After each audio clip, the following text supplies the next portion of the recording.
Let's transport ourselves to an amazing place. The eastern part of the United States. Imagine endless expanses covered with dense, untouched forests where mighty trees reach for the sky and the air is filled with the scent of pine and damp earth. It is here, amidst this pristine beauty, that the majestic Ohio River winds its way, alongside one of its many tributaries. And here, on the banks of this tributary, in the midst of the silent forest lies a true wonder, crafted by human hands, the Great Serpent Mound. This earthwork mound, shaped like a giant winding serpent, is the largest geoglyph of its kind in the world. But the most astonishing thing is the mystery surrounding its origin. Who were those people that created this monument? When did they live? And most importantly, what was the purpose of creating this grand structure? These questions, like a tantalizing mirage, elude clear answers, generating endless debates among scholars and stirring the imagination of all who seek to touch the mysteries of the past. Imagine standing at the top of the mound, and below you, as far as the eye can see, stretches the enormous figure of the serpent. This Serpent Mound, located in the picturesque Ohio Valley, it amazes with its scale. Its length is over 400 meters. This is comparable to the length of 4 football fields. The width of this earthen giant is also impressive, about 6 to 7 meters, and its height reaches up to a meter. From a bird's eye view, it presents itself to us in all its glory. A writhing snake, as if frozen in motion, with 7 smooth bends and loops between the head and tail.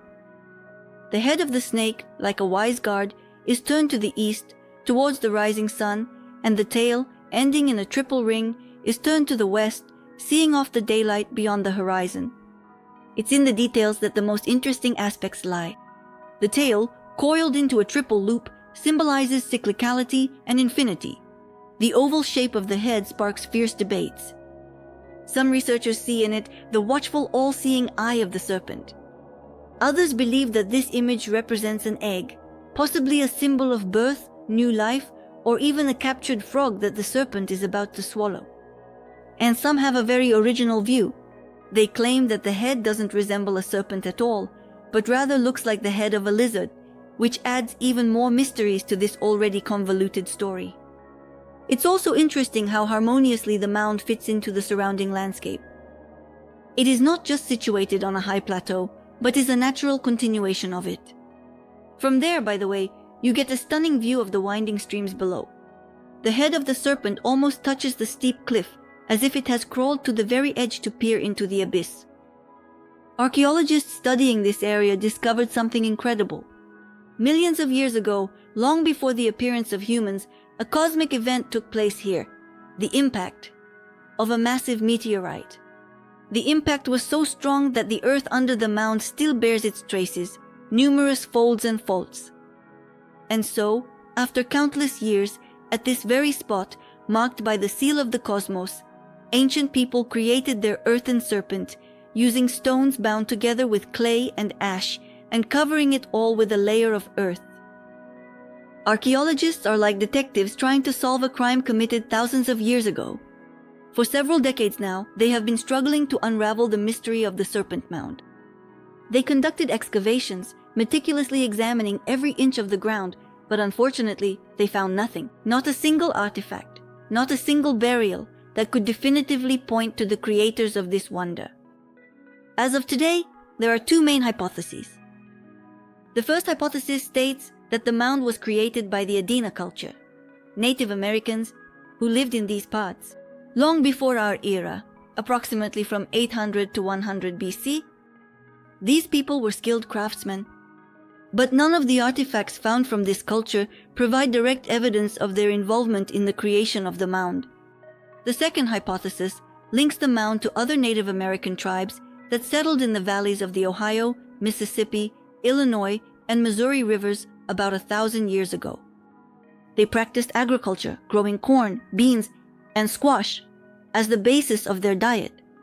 Unfortunately, these tribes left no written records, and their settlements were destroyed in later times. When these lands began to be actively used for agriculture, there is a third compromise version that tries to reconcile the 2 previous ones. According to her, it is possible that the snake was initially built by representatives of the Adena culture, and many centuries later, other Native Americans who came to these lands completed and modified the mound while preserving its basic shape. The lack of precise dating only adds fuel to the fire of debates, making the Serpent Mound even more mysterious. An interesting fact: many Native American tribes in North and Central America attributed special, supernatural powers to snakes. Snakes often appeared in their myths, legends, and religious rituals. For example, the Native Americans living in the Ohio Valley made snake figurines out of copper, which shows their special relationship with these reptiles. Based on this, it can be assumed that the Serpent Mound might have been more than just an earthen structure, and a sacred place where important ceremonies and rituals were likely held, possibly related to the worship of a serpent deity. Another intriguing detail that makes you think is the orientation of the mound in relation to the cardinal directions.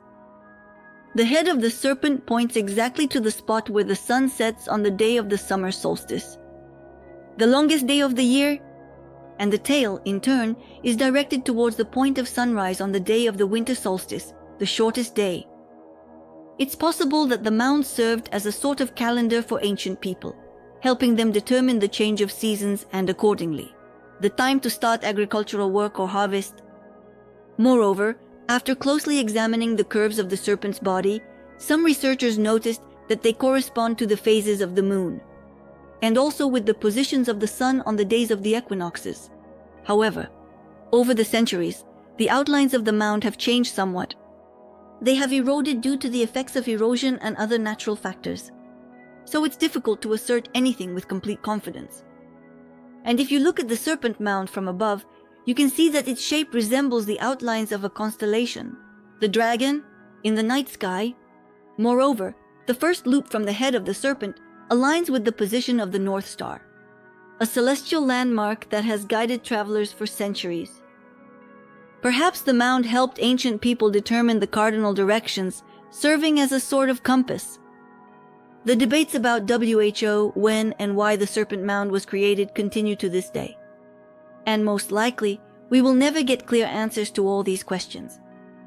But perhaps that's the charm of this mystery. It makes us think about the past, about the people who lived long before us, about their beliefs and knowledge. The Serpent Mound is not just an earthen hill. It is a silent witness of history, reminding us of how much more is still unexplored on our planet, and how important it is to treat the heritage of the past with care so we can preserve it for future generations.